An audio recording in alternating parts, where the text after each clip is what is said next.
গোটা বাংলাদেশকে আলোকিত করে বেলায়েতের উচ্চ মাকাম অধিষ্ঠিত হয়ে যিনি সিলেকর দরবার হিসেবে আরাম করতেছেন, আমাদের সৈয়দনা মহান মুর্শিদ কিবলা হযরত সৈয়দ আব্দুর রফাল কাদির রহমাতুল্লাহি আলাইহির পাক দরবার জানাতে অসংখ্য সালাম এবং মোবারকবাদ। আজকে আসলে অনেক স্মৃতিচারণমূলক কথা বলা হয়েছে। আমি কথা বলতে চাই না, কারণ কথা বলতে গেলে অনেক প্রস্তুতির দরকার লাগে। আমার সেই মনের প্রস্তুতি এখন নাই। তারপর যেহেতু আমাকে বলা হয়েছে কিছু বলার জন্য, এই জন্য কিছু না বললেও আপনারা বলতে পারেন যে আসলে কি আপনাদের মনে অনেক কথা কাজ করতে পারে। বিদায় দুটি কথা বলতে চাই। আমার সামনে এই যে মঞ্চ উপস্থিত আছেন এরফান মাওলানা এরফানিয়া কাদির দরবার শরীফের পীর সাহেব মাওলানা মাহবুবুল্লাহ কাদেরী, উনি আমার সামনে উপস্থিত আছেন। ওনাকে সামনে রেখে আমি দুটা কথা বলতে চাই। আজকে যে এই যে আমার নানার বাড়ি বছর আমি একবার শুধুমাত্র এই মাহফিলে আমি আসি, এছাড়া আমার আসা হয় না। অনেক ব্যস্ততার কারণে আমি আসতে পারি না। এই জন্য অনেক ইতিহাস আমি জানি। আব্বার কাছে আমি এ দরবারে অনেক ইতিহাস আমি শুনেছি। যদি ভবিষ্যতে বলার প্রয়োজন লাগে আমি হয়তো বলতে পারি, কিন্তু দুটা কথা বলতে চাই এই কারণে যে আপনারা হয়তো অনেকেই জানেন না আজকের যে এই অনুষ্ঠানটা আমরা আলাদা করা হয়েছে কেন। এই কারণে যে মিরান শাহ হুজুর তো এ দরবারের জন্য তুলনীয়। তো ওনার দরবারের জন্য যারা মেহনত করেছেন, শ্রম ঘাম দিয়েছেন, এবং ওনারও আধ্যাত্মিকভাবে উচ্চ মাকামের একজন আল্লাহর ওলি, কারোর সাথে কারো কোনো তুলনা নাই। আজকে না, শুধু অতীতেও ওনাদেরকে ভুলে দেওয়ার জন্য চক্রান্ত চলতেছিল। এই ইতিহাস আপনারা হয়তো আপনারা যারা মুরব্বী শুনেছেন, অনেক চক্রান্ত আজকে নতুন না, আদিকালতে প্রথম থেকে চলে আসে। এই ফ্যামিলির উপরে বিভিন্ন ধরনের ব্যাপার, তাতে তাদেরকে ভুলাই দেওয়া যায়। এই ভুলাই যেন দিতে না পারে, এই জন্য আলাদা করে আজকে সবার সম্মিলিতভাবে আজকের এই অনুষ্ঠানমালা সাজানো হয়েছে। এই জন্য আমি বলতেছি, এই যে আজকে মিরান শাহ হুজুর মাদার শরীফের ভিতরে 2 মাদার শরীফ আছে, সাফওয়ান এক ঘটনা আপনাদেরকে শুনেছেন।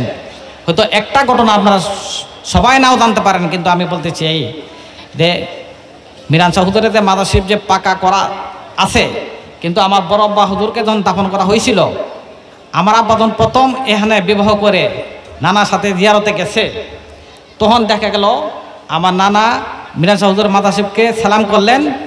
আরেকটা জায়গা মাটি সমান, একে মাটি লেবেল সমান মাটি, ইনি আবার সালাম করলেন। তখন আব্বা বললেন যে আব্বা, কিন্তু আরেকটা কথা বলি, আমার নানাকে সবসময় আব্বা ডাকতেন, আর আমার দাদাকে বাজান বলতেন। উনি বলতেন যে দুনিয়াতে আমার বাজান একজন, সুতরাং আমি আর কাউকে বাজান বলবো না। এই জন্য আমার দাদাকে আব্বা বাজান ডাকতেন, আর আমার নানাকে আব্বা বলতেন। তখন আব্বা বলছেন যে আব্বা, এই যে এখানে আপনি সালাম করলেন, তো বুঝতে পারতেছি মিরান শাহ হুজুর মাদার শরীফ, আরেকখান যে লেবেল কোনো বোঝা যাইতেছে না, এখানে আপনি সালাম করলেন, এটার কি কারণ? উনি বলতেছেন এখানে হলো আমার আব্বা জানের মাদার শরীফ।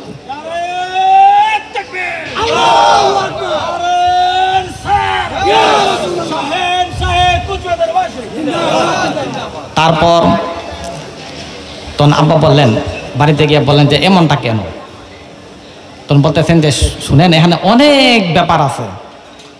ওনাকে দাফন করা হয়েছে ঠিক, কিন্তু ওনার মতো মিরান শাহ হুজুরের মতো ওনার মাদার শরীফ দৃশ্যমান হোক, গিলাপ দেওয়া হোক, এটা এখানকার মানুষ চায় না। আপনারা আমার কথা শুনতেছেন? শুনেন, চায় না। তখন আব্বা বললেন যে আপনি যদি আমাকে অনুমতি দান করেন, তাহলে আমি একটা কাজ করব। সেটা কি? যে মিরান শাহ হুজুরের যে মাদার শরীফ যেভাবে করা হয়েছে একই ডিজাইনের হবে, কিন্তু ওনার থেকে একটু নেচারা হবে, আমি এখান করব। তখন বলতেছেন আপনি যে করবেন, এটা নিয়ে তো অনেক ঝামেলা হইতে পারে। তখন বলতেছে ঝামেলা যদি হয়, এটা আল্লাহ পাক হেফাজত করবেন, কিন্তু আপনি আমাকে অনুমতি দেন, আমি এটা করব। তখন আব্বা বললেন, এখানে কিন্তু লাইব্রেরি সাহেব আছেন, ইতিহাস কিন্তু উনি জানে। আব্বা কিন্তু বারবার এই ইতিহাসগুলো বলে গেছে। এই জন্য বলতেছি, আমাদের কুচুয়ার নানা বাড়ি যারা আছে তারা হয়তো এই ইতিহাসগুলো জানে না। এই জন্য আপনারা জানার জন্য আমি আপনাদেরকে বলতেছি। তখন আব্বা বললেন যে আমি ভৈরব গেলাম, ভৈরব থেকে ঈদ এখনও যদি আপনারা এই যদি কোনো সময় সংস্কার করা হয়, ঈদ যদি উঠানো হয়, তো তখন হয়তো ওই ভৈরব এলাকার ইটের নাম আপনারা জানতে পারবেন।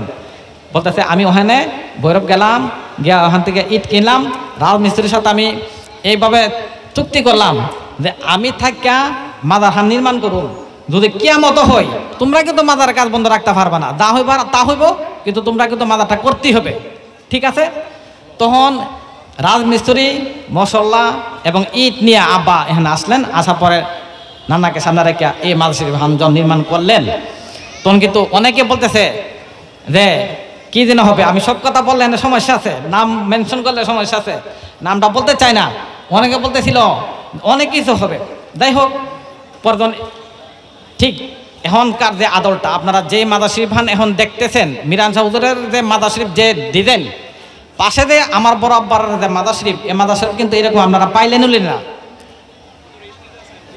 তারপরে এই কাজ শেষ করার পরে এরফান শাহ হুজুর তখন আসলেন বাংলাদেশে। আসার পরে উনি যখন আসলেন জিয়ারত করলেন, তো অনেকে ওনাকে অভিযোগ দিলেন যে মিরান শাহ হুজুরের পাশে মাওলানা আব্দুল সোবহান সাহেবের মাজার শরীফ ঠিক এরকমভাবে করা হইলো, এটা কেমন? তারা চাইছিল ওনাকে একটু মানে উত্তেজিত করার জন্য। উনি তো একজন আল্লাহর ওলি ছিলেন। উনি নানার সাথে সাক্ষাৎ হওয়ার পরে উনি মুচকি হাসি দিয়ে বললেন যে আমার এমন একটা ইচ্ছা ছিল।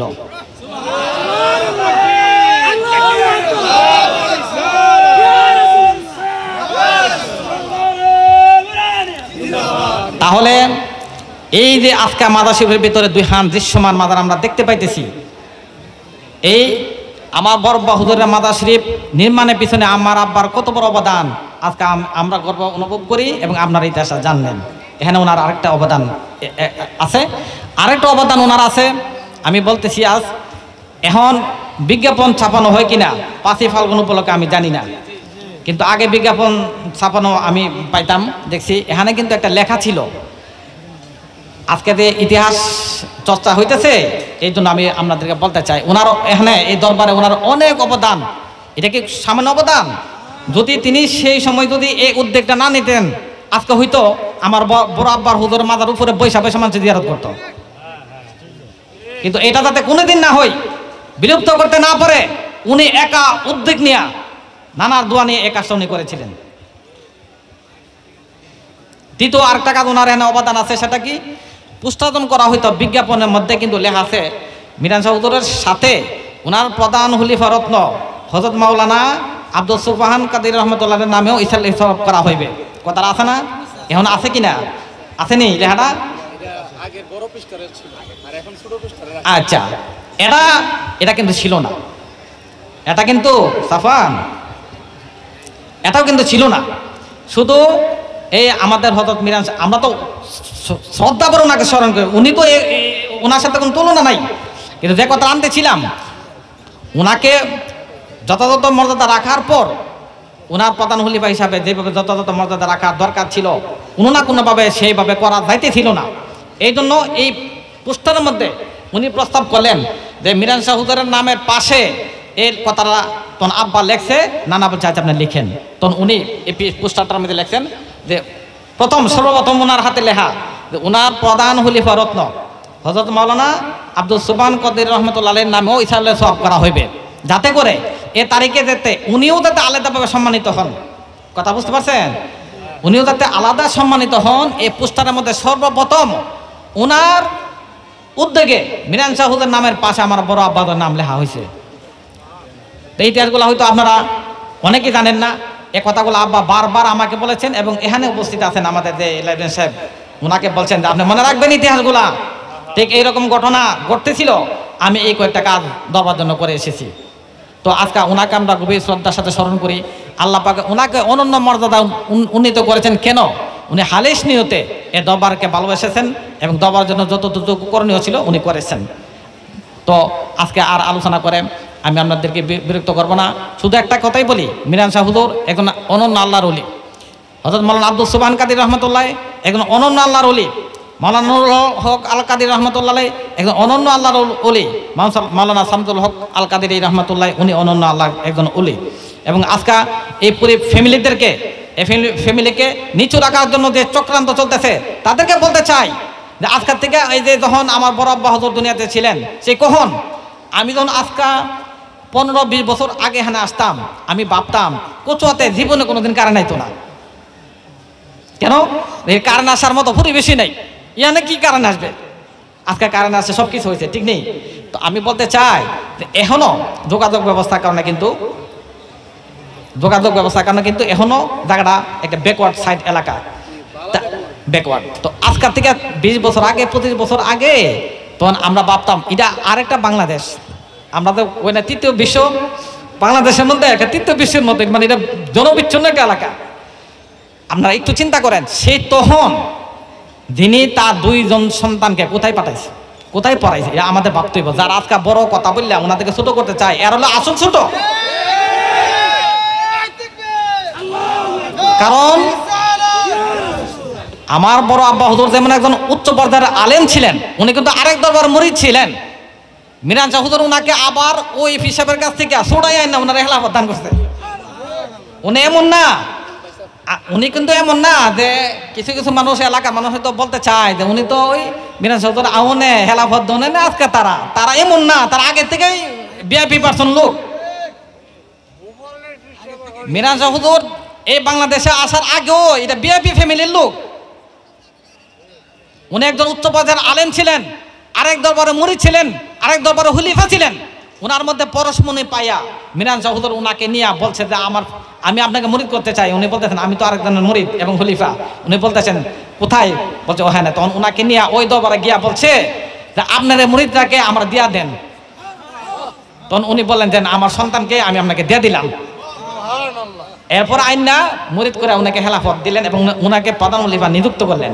তাহলে উনিকে ফালাইন না, আগের থেকে উনি মহিয়ান ছিলেন, রত্নকে চিনে বললাম উনাকে আবার আরেকখান থেকে আইনা মুরিদ করে খেলাফত দান করছেন।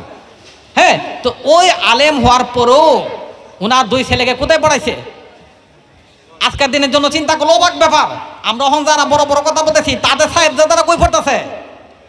তারা কোথায় পড়ছে? তৎকালীন যুগের কলকাতা আলিয়া মাদ্রাসা সমিতি ওনার বড় সাহেবজাদাকে পড়াইছে। এটা কিন্তু তখনকার যুগের বাস্তবতা চিন্তা করে কথা ভাবতে হইবে ব্যাপারটা। হ্যাঁ, 110 বছর আগে ভারতের কলকাতা, তৎকালীন ভারতবর্ষের মধ্যে শ্রেষ্ঠ বিশ্ববিদ্যালয়ের মধ্যে পড়াইছে ওনার বড় সাহেবজাদাকে। তো উনি কত বড় আলেম হলে, কত বড় উচ্চমানা হলে, কত দূরদর্শী হলে এই কাজটা করতে পারেন। এবং ওনার দ্বিতীয় সাহেবজাদা তিনি। এখনো তো ইরাক কত মানুষ, আমরা কত চেষ্টা করি ইরাক গিয়ে গাছ পাকের মাথা জিয়ারত করতাম, সাহসই পাই না ইরাক কিভাবে যাব। এখনো অবাক লাগে ইরাক যাওয়ার। সে তখন আজকের থেকে 110-11 বছর আগে, হ্যাঁ, উনি ওনার আরেক ছেলেকে পাঠাইছে কোথায়? গাছ পাকের দরবারে রাখিয়া পড়াইয়া আলেম বানাই আনছে। তো উনি কি সাধারণ ব্যক্তি? সাধারণ ব্যক্তি হলে এ ধরনের কাজ ওনার দ্বারা হওয়ার কথা ছিল না। এ কথাগুলো কই আমাদের এখন জেনারেশন হয়তো বলে গেছে, বলাই দেওয়া হইতেছে ইচ্ছাকৃতভাবে, যাতে বলাই দিতে না পারে, এই জন্য আজকের এই অনুষ্ঠান, ঠিক নেই? তো এই জন্য আমি আর কথা বাড়াই আপনাদেরকে বিরক্ত করবো না। হ্যাঁ, আমার কাছে অনেক ভালো লাগতেছে, আজকে আমি অনেক কথা বলছি, আমি আর বলতে চাই না।